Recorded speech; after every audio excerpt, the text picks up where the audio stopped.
All right, today's demonstration is showing a gradient value scale using gradient value drawing using pencil. What I've done is I have already kind of marked out a little bit of detail for my still life drawing. What I want to start with is just showing different values. We have a range of value from the darkest dark to the lightest light. The lightest light is going to be the white of your paper. For drawing, it is acceptable to allow the white paper to show through. If you want something to be as white as it can be, there are two options that you have. You can, there's three options. You can shade really, really lightly. You could also leave the white paper exposed, and you could also go in with a white charcoal pencil to further enhance white details. So what I'm starting with is this little milk jug here, and the nice thing about that milk jug is that it is already really white. It is one of the whitest white parts of the entire drawing. So what I'm going to focus on is just making some of the fine details. You will notice that I very rarely stand my pencil up like a soldier and press hard. I'm always trying to kind of draw lightly and with the side of my pencil. One of the things that I'm doing is shading as opposed to drawing hard lines. So that's where you see I'm starting to turn my pencil over on its side, and I'm starting to bring in some of the shadows. I am not concerned with fine detail at this time. What I am working on is trying to show the range of value in the still life. So the darkest part of the picture is actually right behind this white milk jug. So that's really a nice little thing that I can kind of focus my energy on, showing those two complete opposites on my picture plane really quickly using just a standard number 2 pencil.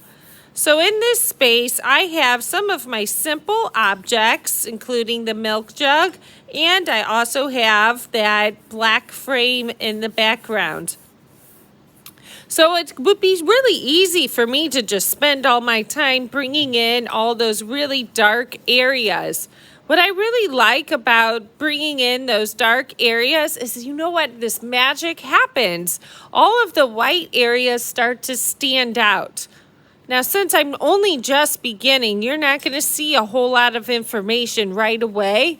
But what I notice about this white jug is that because it is so white, it is going to stand out really bright next to that really dark background. So I love being able to start off with dark areas or light areas right from the beginning, because it feels like I've made all this progress and I really haven't done a whole lot.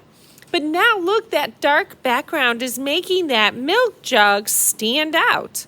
I'm not concerned with fine details yet. I am just starting to get some values on my page. So what I need you to understand when you are working on your own drawings is that those fine details, while they are important, when it comes to a still life, you want to spend your beginning time simply getting information on the page, and then once you have the information on the page, begin making the different values that you see, which are going to make the image start to come to life. Next to that milk jug is one of the most complicated parts of my still life. It's the little stuffed chicken. So what I'm going to do is, instead of focusing on the chicken itself, I'm just going to focus on bringing the edges of his hair up and kind of giving a background to that area.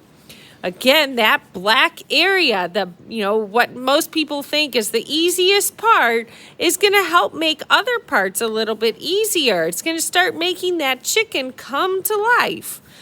Now, I accidentally shaded over an area where his hair is actually supposed to be. Watch what I can do to fix a mistake I make. I'm actually going to draw with my eraser. So watch what I do. I'm just going to go in with my eraser, and it's a new eraser, so it's going to make lines really well. And I'm just going to use that to help bring in those hairs. The hairs later on are going to have value and dimension to them. Right now, I'm going to leave them white and try to bring in those details later on. Okay, so again.